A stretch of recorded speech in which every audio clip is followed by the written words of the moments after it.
वारकरी संप्रदायातील थोर महात्मे व महाराष्ट्रातील विचारवंतांची दुर्मिळ कीर्तने, प्रवचने, व्याख्याने ऐकण्यासाठी सुरेश महाराज सूळ या यूट्यूब चॅनलला अवश्य सबस्क्राईब करून बेल आयकॉन दाबा.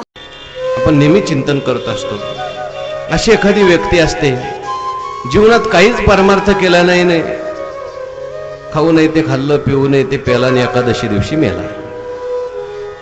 लोक म्हणतात बघा ना, त्यांनी एकादशी साधली. असे काही लोक असतात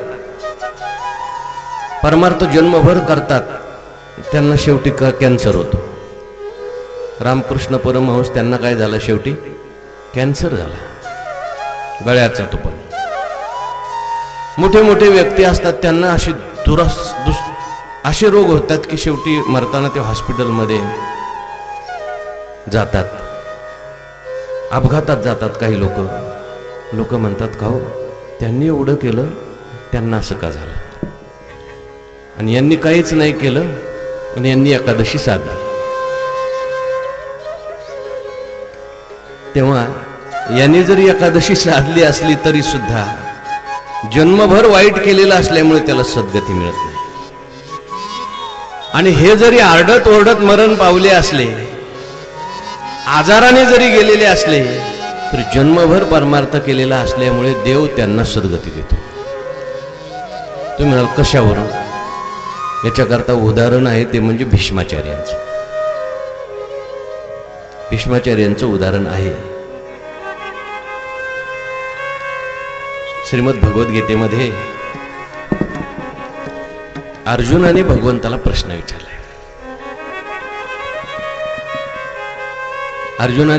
भगवंताने असं म्हटलं अर्जुनाला उपदेश करताना की मरताना जो माझं नाव घेतो त्याला मी सद्गती देतो.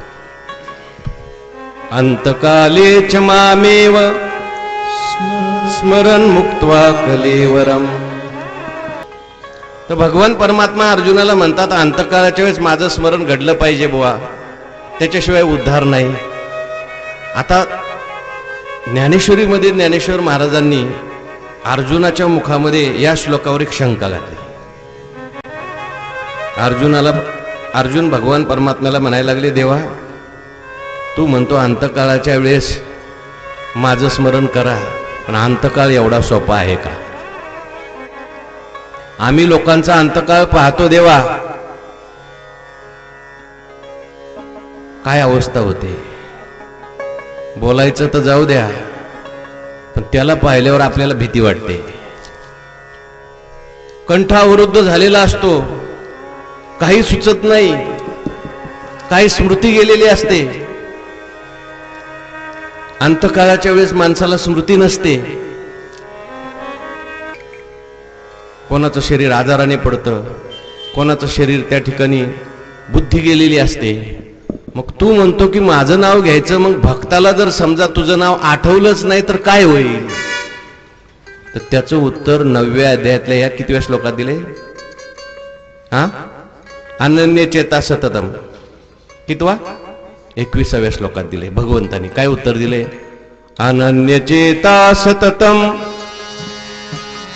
यो मां स्मरति नित्यशः तस्याहं सुलभ पार्थ नित्ययुक्तस्य योगिना.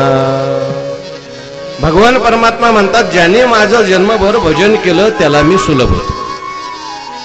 तस्याहं सुलभ पार्थ, तस्याहं सुलभ पार्थ नित्ययुक्तस्य योगिना. म्हणजे जो कोणी नित्य माझं भजन करतो, जन्मभर माझं चिंतन करतो, त्याला मी सुलभ होतो. ह्याच्यावर ज्ञानेश्वर महाराजांनी लिहिलंय, ते मला सांगायचं आहे. मी सुलभ होतो म्हणजे काय? तर भगवान म्हणतात, त्याने माझं जन्मभर भजन केलं, त्याचं ऋण माझ्या डोक्यावर होतं. वाजवा ना पीठ, काय स्वर एक स्वर. भजन ज्याने केलं त्याच्यावर माझ्या डोक्यावर ऋण होतं, त्याच्या सेवेचं ऋण. आणि एखाद्याचं ऋण जर आपल्यावर असेल तर आपण त्याची सेवा करतो. भगवान परमात्मा म्हणतात, ते ऋण वेपन देखोनी अंगी मी आपुलियाचे उत्तीर्णत्वा लागी.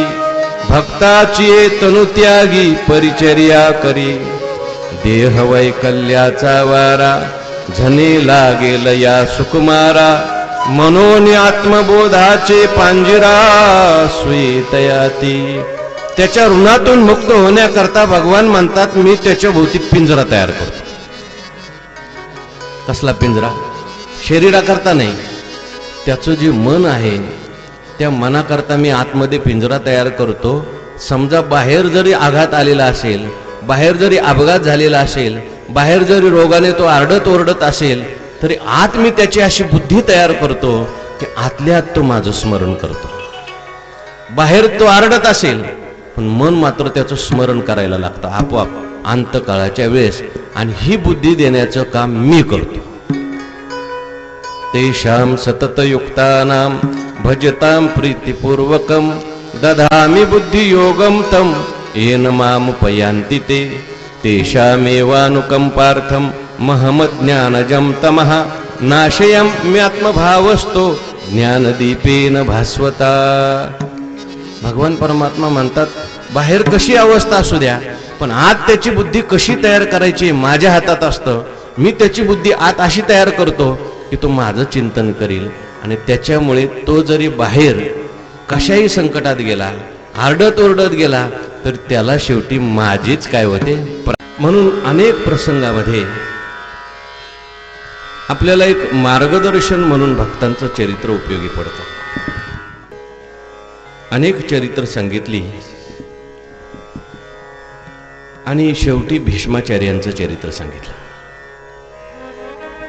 कोणता प्रसंग कधी येईल काही सांगता येत नाही.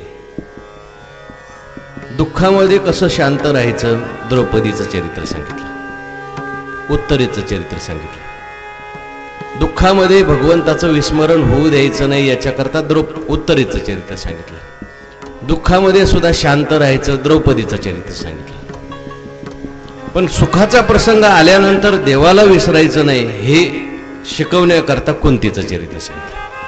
म्हणजे सुखाच्या प्रसंगामध्ये सुद्धा कुंती म्हणते की तुझं स्मरण राहिलं पाहिजे, मग दुःख आलं तरी चालेल.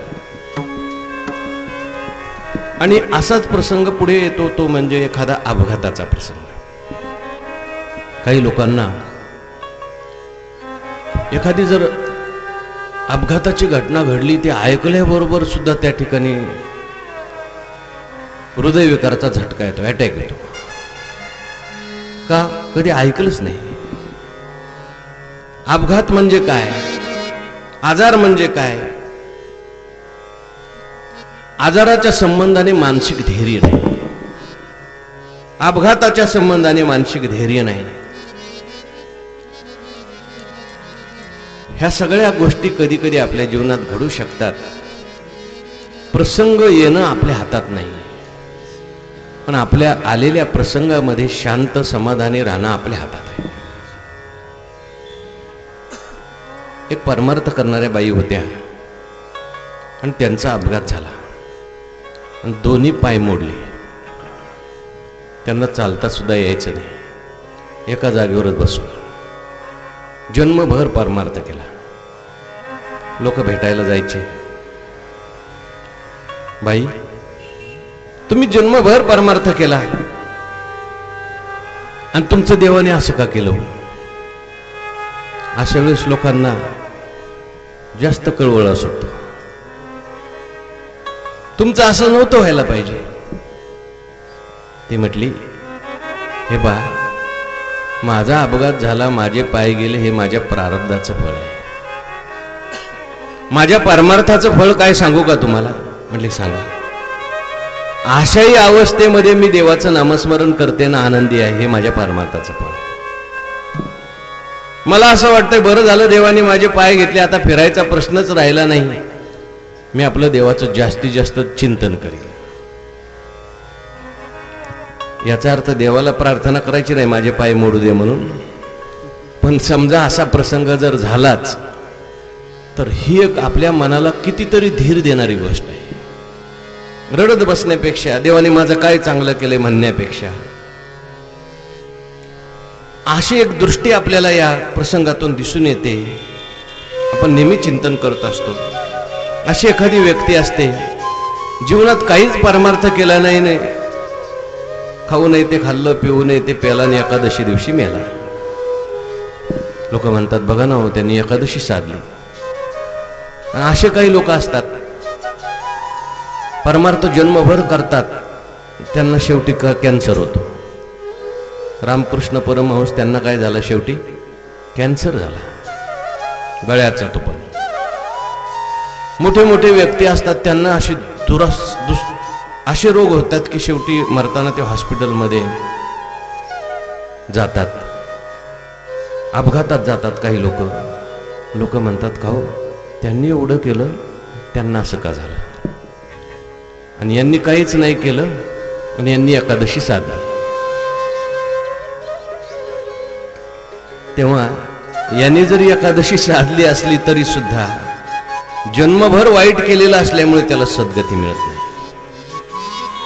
आणि हे जरी आरडत ओरडत मरण पावले असले, आजाराने जरी गेलेले असले, तरी जन्मभर परमार्थ केलेला असल्यामुळे देव त्यांना सद्गती देतो.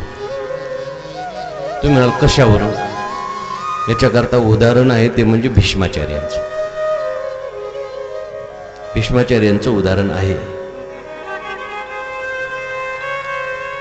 श्रीमद भगवद्गीतेमध्ये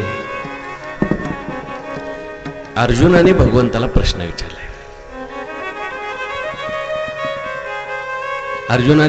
भगवंताने असं म्हटलं अर्जुनाला उपदेश करताना की मरताना जो माझं नाव घेतो त्याला मी सद्गती देतो. अंतकाले च मामेव स्मरण मुक्त्वा कलेवरम. तर भगवान परमात्मा अर्जुनाला म्हणतात, अंतकाळाच्या वेळेस माझं स्मरण घडलं पाहिजे बुवा, त्याच्याशिवाय उद्धार नाही. आता ज्ञानेश्वरीमध्ये ज्ञानेश्वर महाराजांनी अर्जुनाच्या मुखामध्ये या श्लोकावर एक शंका घातली. अर्जुन भगवान परमात्म्याला म्हणायला लागले, देवा तू म्हणतो अंतकाळाच्या वेळेस माझं स्मरण करा, पण अंतकाळ एवढा सोपा आहे का? आम्ही लोकांचा अंतकाळ पाहतो देवा, काय अवस्था होते. बोलायचं तर जाऊ द्या, पण त्याला पाहिल्यावर आपल्याला भीती वाटते. कंठावरुद्ध झालेला असतो, काही सुचत नाही, काही स्मृती गेलेली असते. अंतकाळाच्या वेळेस माणसाला स्मृती नसते. सापडलं का? नाही तर मग लक्ष द्या इकडे. काय झालं? मोठ्याने म्हणा. सापडलं का? काय झालं? अंतकालेचे मामेव. पुढं पुढचं सांगा ना, ते तर आम्हाला येतंय.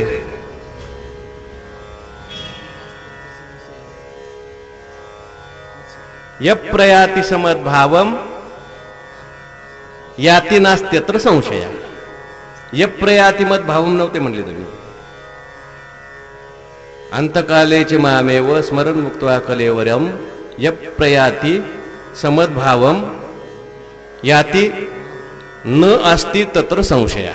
तत्र संशया न अस्ति म्हणजे अंतकाळाला माझं स्मरण. अंतकालेचे मामेव स्मरण माम एव स्मरण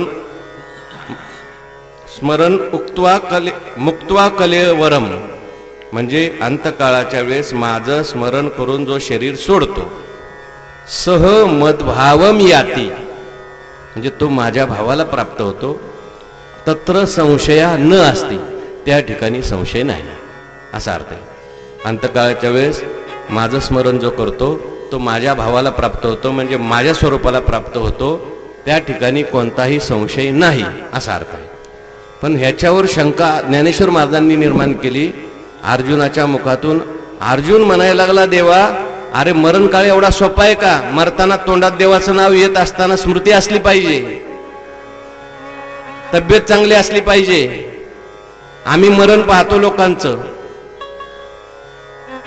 उठता येत नाही, बसता येत नाही, बोलता येत नाही, चांगल्यांची गलित गात्र होते. आणि मग तू तर म्हणतो अंतकाळाच्या वेळेस स्मरण करायचं. आणि जर तुझा एखादा भक्त असेल आणि अंतकाळाला आजारी पडलेला असेल आणि कोमामध्ये गेला असेल, तर जर तुझा एखादा भक्त असेल अंतकाळामध्ये त्याची वाचा बंद झालेली असेल तर जन्मभर त्याने परमार्थ केला, पण अंतकाळात वाचा बंद झाली, कंठ दाटून आलाय, खोकला झालेला आहे, बोलताच येत नाही, मग कसं काय, त्याचं काय होणार? असा अर्जुनाने या श्लोकाच्यावर टीकेवर ज्ञानेश्वर महाराजांनी प्रश्न केलाय. आता भगवंताने त्याचं उत्तर याच्या पुढच्या श्लोकात दिलं. अनन्य चेता सततम योमां स्मरती नित्यशा तस्याहम सुलभ पार्थ नित्ययुक्तस्य योगिना. कितव्या अध्यायातला कितवा आहे? हा, 9वा अध्याय. कितवा?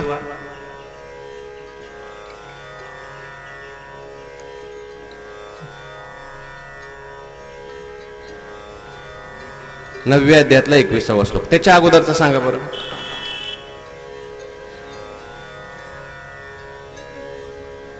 क्षीणे पुण्य मरते लोकविषय. हा, आता हा जो श्लोक आहे 9व्या अध्यायातला, याच्यावर ही शंका केली अर्जुनाने बरं का. आता इकडे लक्ष द्या, जाऊ गीता ठेवून द्या सगळ्यांनी. शंका लक्षात आली का तुमच्या? अर्जुनाने अशी शंका केली की देवा, मरताना तू म्हणतो माझं नाव घ्या, आणि मरताना तर मरण आपल्या हातात नाही, प्रारब्धाने शरीर कसं पडेल सांगता येत नाही. कोणाचं शरीर आजाराने पडतं, कोणाचं शरीर त्या ठिकाणी बुद्धी गेलेली असते. मग तू म्हणतो की माझं नाव घ्यायचं, मग भक्ताला जर समजा तुझं नाव आठवलंच नाही तर काय होईल? तर त्याचं उत्तर 9व्या अध्यायातल्या या कितव्या श्लोकात दिले? हा, अनन्य चेता सततम. कितवा? 21व्या श्लोकात दिले. भगवंतानी काय उत्तर दिले? अनन्य चेता सततम यो मां स्मरति नित्यशः तस्याहं सुलभ पार्थ नित्ययुक्तस्य योगिना. भगवान परमात्मा म्हणतात, ज्याने माझं जन्मभर भजन केलं त्याला मी सुलभ होतो. तस्याहं सुलभ पार्थ.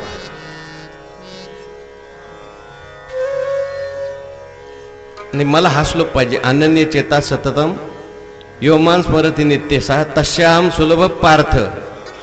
मला हा श्लोक पाहिजे, तस्याहं सुलभ पार्थ नित्ययुक्तस्य योगिना. असं पण श्लोक आहे, तस्याहं सुलभ पार्थ नित्ययुक्तस्य योगिना. म्हणजे जो कोणी नित्य माझं भजन करतो, जन्मभर माझं चिंतन करतो, त्याला मी सुलभ होतो. ह्याच्यावर ज्ञानेश्वर महाराजांनी लिहिलंय, ते मला सांगायचं आहे.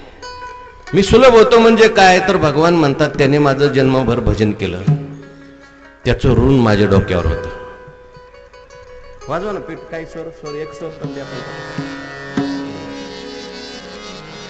भजन ज्याने केलं त्याच्यावर माझ्या डोक्यावर ऋण होतं, त्याच्या सेवेचं ऋण. आणि एखाद्याचं ऋण जर आपल्यावर असेल तर आपण त्याची सेवा करतो. भगवान परमात्मा म्हणतात, ते ऋण वेपन देखोनी अंगी मी आपुलियाचे उत्तीर्णत्वा लागी भक्ताची तनु त्यागी परिचर्या करी देह वैकल्याचा वारा झने लागेल या सुकुमारा मनोनी आत्मबोधाचे पांजिरा स्वीतयाती. त्याच्या ऋणातून मुक्त होण्याकरता भगवान म्हणतात, मी त्याच्या भोवती पिंजरा तयार करतो. कसला पिंजरा?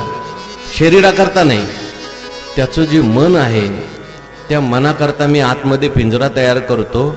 समजा बाहेर जरी आघात आलेला असेल, बाहेर जरी अपघात झालेला असेल, बाहेर जरी रोगाने तो आरडत ओरडत असेल, तरी आत मी त्याची अशी बुद्धी तयार करतो की आतल्यात तो माझं स्मरण करतो. बाहेर तो आरडत असेल पण मन मात्र त्याचं स्मरण करायला लागतं आपोआप अंतकाळाच्या वेळेस. आणि ही बुद्धी देण्याचं काम मी करतो. तेषां सततयुक्तानां भजतां प्रीतिपूर्वकं दधामि बुद्धियोगं तं येन मामुपयान्ति ते तेषामेवानुकंपार्थं महमज्ञानजं तमः नाशयाम्यात्मभावस्तो ज्ञानदीपेन भास्वता. भगवान परमात्मा म्हणतात, बाहेर कशी अवस्था असू द्या पण आत त्याची बुद्धी कशी तयार करायची माझ्या हातात असतं. मी त्याची बुद्धी आत अशी तयार करतो की तो माझं चिंतन करील. आणि त्याच्यामुळे तो जरी बाहेर कशाही संकटात गेला, आरडत ओरडत गेला, तर त्याला शेवटी माझीच काय होते? प्राप्ती होते. निर्वाणी गोविंद असे मागे पुढे, निर्वाणी गोविंद असे मागे पुढे, काहीच साकडे पडणे, काहीच साकडे खाली आहे पडोने मस्त आहे.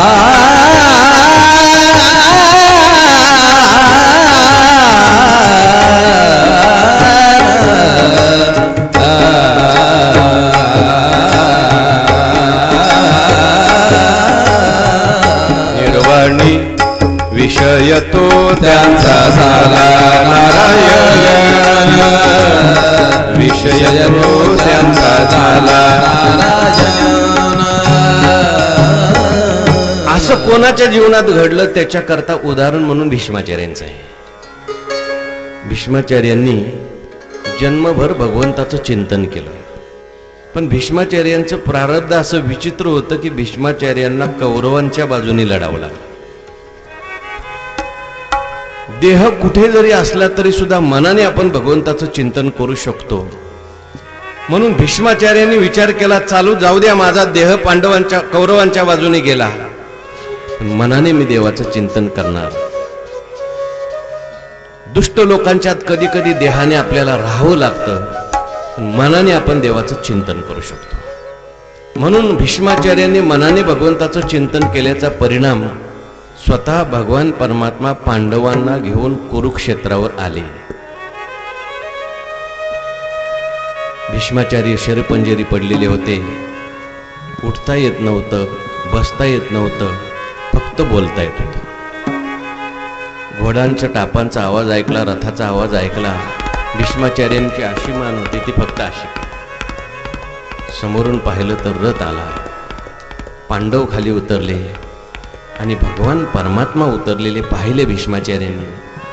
चालत चालत ही सगळी मंडळी भीष्माचार्यांच्या आजूबाजूला उभी राहिली. अनेक ऋषीमुनी त्या ठिकाणी जमा झाले. मोठ्यांच्या मरणाचा सोहळा पाहण्यासारखा असतो, म्हणून सगळे ऋषीमुनी आले. कदाचित देव आले, त्याचा अर्थ आहे भीष्माचार्य देह सोडणार. भगवान परमात्मा आले, भीष्माचार्यांनी पाहिलं. पहिल्यांदा भगवान परमात्म्याला नमस्कार केला. सदेव देवो भगवान प्रतीक्षिताम कलेवरम्यावदिदम हिनोम्यहम. भगवान परमात्म्याला प्रार्थना केली मनोमन, हे देवा, आतापर्यंत जन्मभर आम्ही तुमची प्रतीक्षा केली, आता थोडा वेळ तुम्ही माझी प्रतीक्षा करा. भगवान परमात्मा पुढे झाले आणि म्हटले, या धर्मराजाला उपदेश करण्याकरता मी तुमच्याकडे घेऊन आलोय, तुम्ही याला काहीतरी उपदेश करा. भीष्माचार्यांनी बाणावर पडलेले असतानाच उपदेश करायला सुरुवात केली. अनेक प्रकारचे उपदेश सांगितले. दान धर्मान, राजधर्मान, मोक्ष धर्मान, विभागशः श्रीधर्मान, भगवत धर्मान, समासव्यास योगतः. सगळे धर्म सांगून झाले. हे सगळं सांगत असताना द्रौपदी उभी होती, ती हसायची. भीष्माचार्याने द्रौपदीला विचारलं, द्रौपदी, तू विनाकारण हसणार नाहीस, मला माहिती, काय झालं तुला हसायला? म्हणले, भीष्माचार्य पितामह, काय तुमचा उपदेश आहे, पण जेव्हा दुःशासन माझी साडी ओढत होता तेव्हा तुमचं ज्ञान कुठं गेलं होतं? भागवतात नाही पण अन्य पुराणात आलंय. भीष्माचार्य म्हटले, त्यावेळेस मी दुष्ट अशा दुर्योधनाचं अन्न खाल्लं होतं. माझी बोलण्याची इच्छा असून सुद्धा त्या अन्नाने मला बोलू दिलं नाही,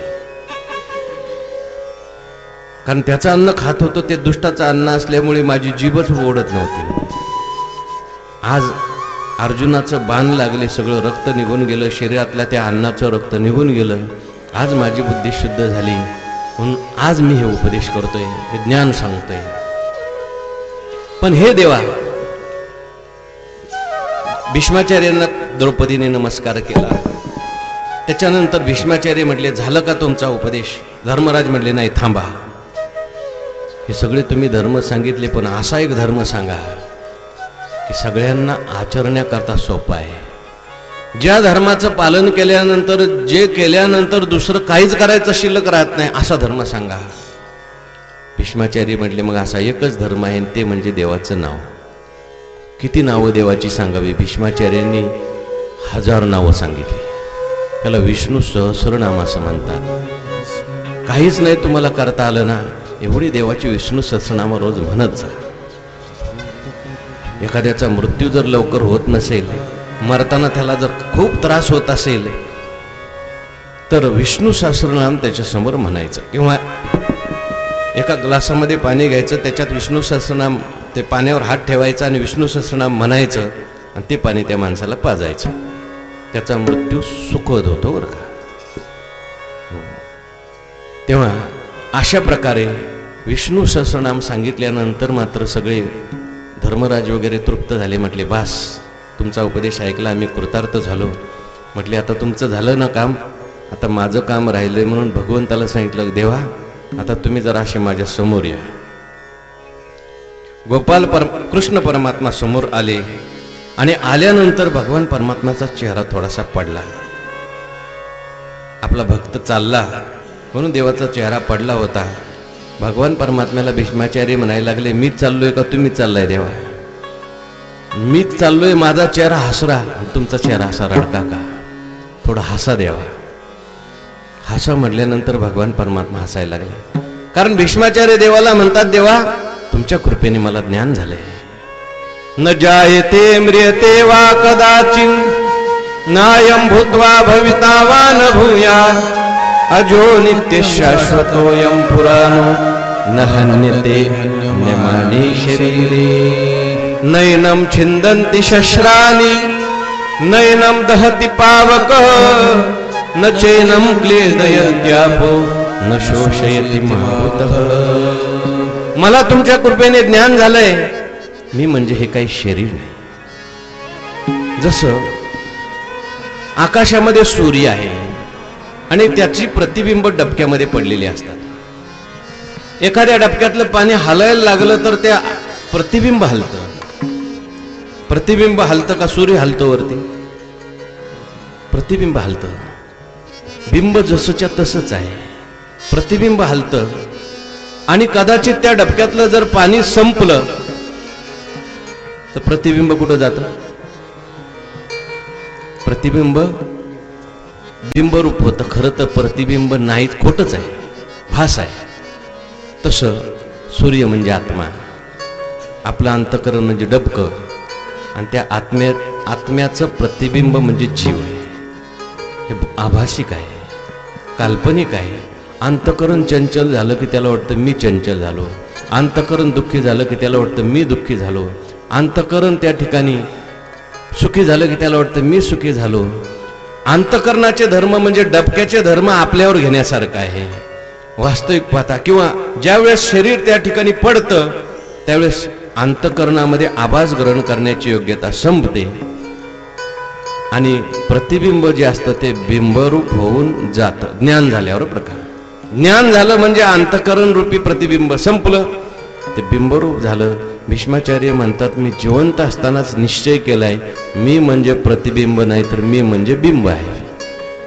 मी आत्मा आहे, मी सूर्य आहे, मी सच्चिदानंद रूप आहे. त्यामुळे देवा हे शरीर तर आता पडणारच आहे. आता आम्हाला पुढचा जन्म घ्यायचा आहे. घेईन मी जन्म याजसाठी देवा, तुझी चरण सेवा साधावया. हरिनाम कीर्तन संतांचे पूजन. हा देह सोडायचा आणि दुसरा देह घ्यायचा आहे. म्हणून देवा मी आता निघालो. म्हणून भीष्माचार्याने भगवंताची दिव्य अशी स्तुती केली. इतिमती रूपकल्पिता वितृष्णा भगवती सात्वतुंग देवी भूमी.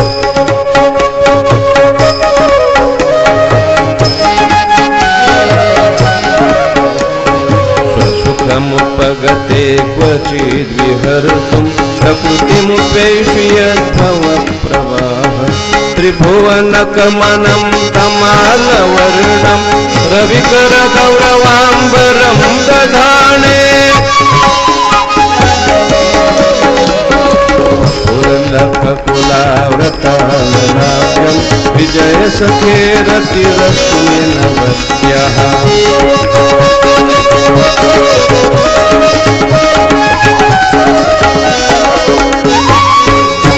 भगवंताचं चिंतन केलंय, भगवंताच्या लीलाचं चिंतन केलंय आणि हसत हसत भीष्माचार्यांनी आपले डोळे मिटले आणि शेवटचा श्वास घेतला. गोपाल कृष्ण भगवान. भीष्माचार्यांची उत्तर क्रिया पांडवांनी केली. त्यानंतर पांडवांचं राज्य सुरू झालं. अनेक वर्ष पांडवांनी राज्य केलं. काही दिवसानंतर भगवान परमात्मा निजधामाला गेले. म्हणून पांडवांनी सुद्धा दुःख झाल्यामुळे स्वर्गारोहण केलं आणि या परीक्षितीला राजा केलं. परीक्षिती राजा झाल्यानंतर आपलं राज्य पाहण्याकरता तो वनामध्ये फिरत असताना, जंगलामध्ये फिरत असताना, राज्यामध्ये फिरत असताना परीक्षितीने एक विचित्र दृश्य पाहिलं. एक गाय आणि बैल दोघांचा संवाद चालू होता. गाय रडायची, बैलाला विचारायची, बैल रडायचा, गायला विचारायचे. दोघ जण, प्रत्येक जण आपापलं दुःख आपापल्याला विचारत होते. आणि विचारत असताना परीक्षितीने पाहिलं त्या बैलाचे 3 पाय तुटलेले होते. एका पायावरच बैल उभा होता. परीक्षिती जवळ गेला. पाहिलं तर तिसरा जो पाय, चौथा जो पाय होता, जो उभा, ज्याच्यावर तो बैल उभा होता, तो पाय तोडण्याकरता एक क्रूर पुरुष हातामध्ये तलवार घेऊन तयार होता.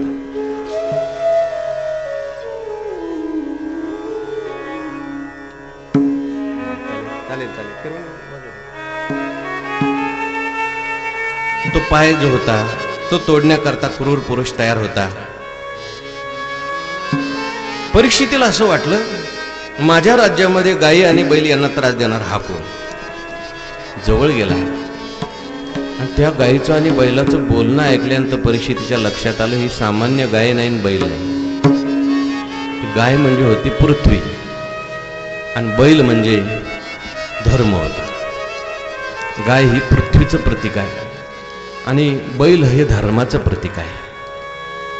धर्माचे 4 पाय असतात: सत्य, शौच, दया आणि तप. 3 पाय अगोदरच्या त्या कलीने तोडून टाकले आणि तो क्रूर पुरुष जो होता मारणारा, 4था पाय तोडणारा, ते होतं कलियुग. त्या कलियुगाने 3 पाय तोडलेत. धर्म एका पायावर कसा बसा उभा आहे, सत्य, आणि तो पाय तोडण्याकरता कलियुग हातात तलवार घेऊन निघालेला आहे. हे परीक्षितीने पाहिलं. हातात धनुष्य घेतला, म्हटलं, हे बघ, माझ्या राज्यामध्ये गायीला म्हणजे धर्माला आणि पृथ्वीला त्रास देणारा तू दुष्ट कोण आहेस? या धर्माचा राहिलेला पाय तू तोडतोयस, मी तुला आता मारणार आहे. धनुष्य घेतला आणि मारणार. तेवढ्यामध्ये कली शरण आला. मी कलियुग आहे, मीच धर्माचे 3 पाय तोडले. कलियुग आल्यामुळे धर्माचे 3 पाय तुटले. कोणी शौच पाळत नाही, कोणी दया करत नाही, कोणी तप करत नाही. एक सत्य थोडंसं राहिलंय अजून. त्या पायावर कसं बसा धर्म उभा आहे. कलियुगाला त्या ठिकाणी राजाने सांगितलं, आता मी तुला जिवंत ठेवणार नाही. परीक्षितीला कलियुग म्हणायला लागलं, राजा, अरे ही ईश्वराची सृष्टी आहे. तू मला मारणारा कोण आणि जिवंत ठेवणार न ठेवणारा कोण? ज्यार्थी मला ईश्वराने निर्माण केलंय, कली सुद्धा ईश्वराच्या सृष्टीतच आहे बरं का. जेव्हा देवाला संपवायचं असतं तर तेव्हा देव कलीला निर्माण करतो. म्हणून मला सुद्धा जागा राहू दे. देवाला जेव्हा सृष्टी संपवायची तेव्हा माझाच उपयोग होणार आहे. हे बघ, माझ्या राज्यात राहायचं नाही. कुठं तुला राहायचंय तिकडे राहा. अरे राजा, सगळीकडे तुझं राज्य आहे, मी कुठं राहू? मला राहायला ठराविक जागा दे, मी तिथंच राहील, मी दुसरीकडे राहणार. कबूल? कबूल. तेव्हा परीक्षिती राजाने त्या कलीला सांगितलं, मी तुला 4 जागा राहायला देतो.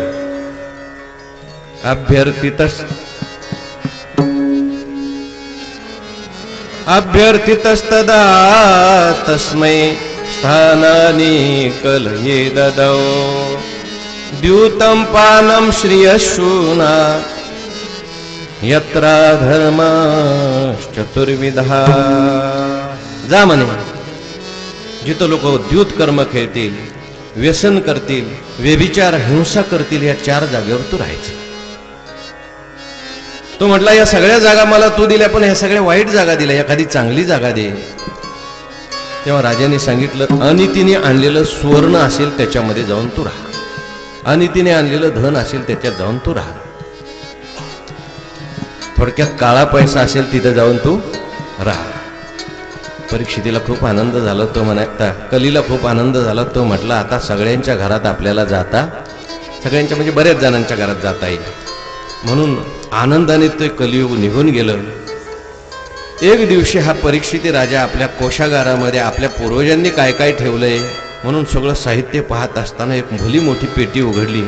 त्याच्यात इतका सुंदर असा सोन्याचा मुकुट दिसला. राजाने मागचा पुढचा विचार न करता तो मुकुट डोक्यावर घातला. नेमका तो जरासंधाने आणलेला होता आणि अनितीने आलेला तो मुकुट होता. राजाच्याच डोक्यात कलीने त्यामुळे प्रवेश केला. राजा एका आश्रमामध्ये गेला. गेल्यानंतर तहान लागलेली होती, भूक लागलेली होती, आणि समोर एक ऋषी होते. ते असे ध्यान करत बसलेले होते. डोक्यात कली शिरलेला असल्यामुळे राजाला असं वाटलं मी इथे आलो आणि हा ऋषी ढोंग करायला. डोक्यात काय एकदा माणसाच्या कली शिरला, चांगलं वाईट दिसायला लागतं आणि वाईट चांगलं दिसायला लागतं. परमार्थ करणारी माणसं वाईट दिसायला लागतात आणि वाईट करणारी माणसं चांगली दिसायला लागतात. समजायचं डोक्यात कली शिरलेला आहे. राजा ध्यान करतोय ना, हा परीक्षिती राजा, तो ऋषी ध्यान करतायत. परीक्षिती म्हणायला लागला हा ढोंगी आहे, मला पाहून मला पाणी द्यावं लागेल, अन्न द्यावं लागेल म्हणून डोळे झाकले. पण मी सुद्धा याला अद्दल घडवणार. मेलेला साप होता, तो उचलला, त्याच्या गळ्यात घातला आणि निघून गेला. राजा ऋषीचा मुलगा आला, आपल्या वडिलांच्या गळ्यात कोणीतरी मेलेला साप घातलाय, पाहिलं आणि वाईट वाटलं. कोणी का असे ना, माझ्या वडिलाचा एवढा अपमान. तो ऋषी बालक होता, हातात पाणी घेतलं आणि रागाने ओठ थरथर कापू लागले. ज्याने कोणी माझ्या वडिलांच्या गळ्यामध्ये मेलेला साप घातला असेल, मी त्या मनुष्याला शाप देतो, 7 दिवसामध्ये 7व्या दिवशी तक्षक नावाचा सर्प त्याला ढसेल, मरेल. पाणी खाली टाकलं आणि मोठ्या मोठ्याने रडायला लागला. मुलगा रडायला लागल्यानंतर ऋषीची समाधी भंग झाली. बाळा का रडतो रे? बाबा तुमचा कोणीतरी अपमान केला, तुमचा अपमान मला सहन होणार नाही. काय अपमान केला? बघा ना तुमच्या गळ्यामध्ये. पाहिलं तो साप, काढला, फेकून दिला. जाऊ दे बाळा, अरे कोणी आपला अपमान केला, काही मान अपमान हे माणसाने जास्त पाहत बसू नये. नाही नाही बाबा, मी त्याला सोडलं नाही. म्हणजे मी त्याला शाप दिलाय. म्हणजे काय शाप दिला? 7व्या दिवशी तो मरणार आहे. ऋषीने डोळे झाकले. कोणाला याने शाप दिला? परीक्षिती राजा दिसला. ऋषी म्हटले बाळा तू चुकलास. अरे राजा होता तो, राजाच्या डोक्यात कलीने प्रवेश केला होता. आतापर्यंत तो एवढा आपल्याशी चांगलं वागला आणि एक थोडीशी चूक त्याच्याकडून झाली तर आपण एवढा मोठा त्याला शाप द्यायचा का? त्याचे उपकार विसरायचे का? एखादी चूक एखाद्या माणसाकडून झाली, त्याने केलेले सगळे उपकार विसरायचे का? राजा तू चुकलास बाळा. अरे आपण साधू आहोत, आपण सज्जन आहोत, आपण चांगली माणसं आहोत, आपण परमार्थ करणारे लोक आहोत. एखादा अज्ञानी मनुष्य आपल्याला त्याने एखादी चूक केली म्हणून आपण लगेच त्याच्याकडे तशी चूक करायची का? बाबा मी शाप तर दिला त्याला, आता पुढे तुम्हाला काय करता येत असेल तर तुम्ही करा. तुम्हाला तो शाप घालवायचा असेल तर घालवा. शाप वाणी उच्चारली, आता ती घालवता येणार नाही. राजाला आपल्याला सावध करता येईल. एका मुलाला पाठवलं, जा राजाला सांगा तुम्हाला 7 दिवसानंतर मृत्यू प्राप्त होणार आहे. इकडे परीक्षिती राजा घरी आल्यानंतर डोक्यावरचा मुकुट काढून टाकल्याबरोबर त्याच्या लक्षात आलं आपलं आज फारच मोठं चुकलं. का बरं आपलं आज चुकलं? त्याच्या लक्षात आलं या मुकुटामुळेच गडबड केली सगळी. पश्चाताप झाला. पश्चातापासारखं दुसरं प्रायचित्त जगामध्ये नाही. पश्चातापाने मनुष्य शुद्ध होऊन जातो. कोणती गोष्ट घडली असेल, फक्त पश्चाताप केला, देवासमोर हात जोडले, तो मनुष्य शुद्ध होऊन जातो. रडायला लागला परीक्षिती राजा, मी आज काय केलं? मी कधीच असं कधी केलं नाही. ऋषीचा कधी अपमान केला नाही. माझ्या कुळात कोणी ऋषीचा अपमान केला नाही, मीच का केला? काय करावं? काहीतरी मला प्रायश्चित्त घेतलं पाहिजे. तेवढ्यात तो मुलगा आला, म्हटला राजेसाहेब तुम्हाला प्रायश्चित्त मिळालेलं आहे. मग काय मिळालं म्हणे? तुम्हाला ऋषीने शाप दिला, 7व्या दिवशी तुम्ही मरणार. परीक्षित राजाला वाईट नाही वाटलं. म्हटलं मरण तर कधी ना कधी येणारच आहे. बरं झालं आपल्याला आपलं मरण कळलं, आता आपल्याला त्याची तयारी करता येईल. म्हणून सगळं मुलाबालांना सोपवलं आणि परीक्षित राजा सफेद वस्त्र धारण करतो आणि गंगा किनारी जातो. हा हा म्हणता सगळीकडे बातमी पसरली. सगळे ऋषीमुनी जमा झाले. म्हटले महाराज, आम्हाला कळलंय ऋषी बालकाने तुम्हाला शाप दिलेला आहे, पण आम्ही तुमचा मृत्यू असा अमंगल होऊ देणार नाही. तुमच्यासाठी आमच्यासाठी तुम्ही खूप केलंय महाराज. तुमचा मृत्यू आम्ही मंगल केल्याशिवाय राहणार नाही. मरण तर येणारच आहे, पण आम्ही सगळे भजन करत बसू आणि मग तुमचा मृत्यू होईल. भजन करत तुमचा मृत्यू झाल्यानंतर अमंगल होईलच कसं? सगळे ऋषीमुनी तिथे आले आणि भजन करायला लागले. तेवढ्यामध्ये त्या सभेमध्ये शुकाचार्य प्रकट झाले. शुकाचार्य भगवान की जय. तत्राभवद् भगवान् व्यासपुत्रो यदृच्छया गामटमानो नपेक्षः अलक्ष्यलिङ्गो निजलाभतुष्टो व्रतश्च बालैरवधूतवेषः.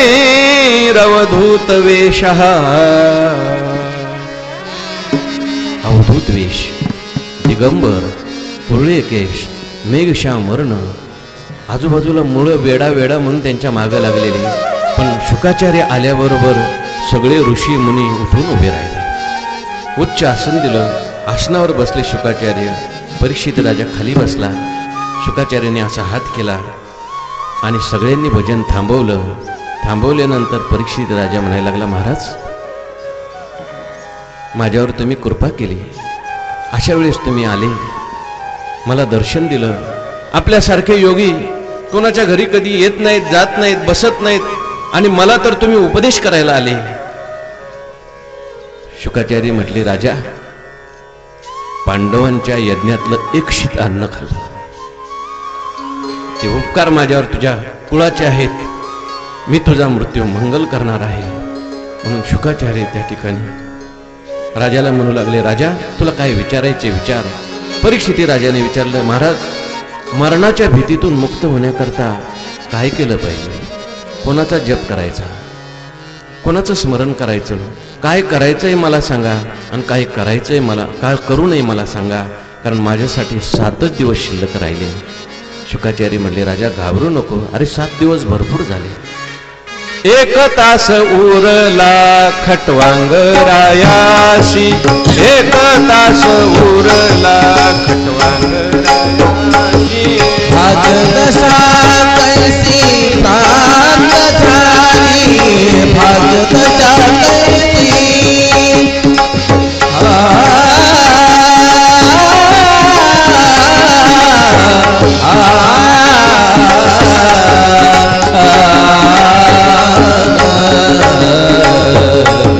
हरिमुखी गाता हर पली चिंता, या नाही मागुता जन्म घे.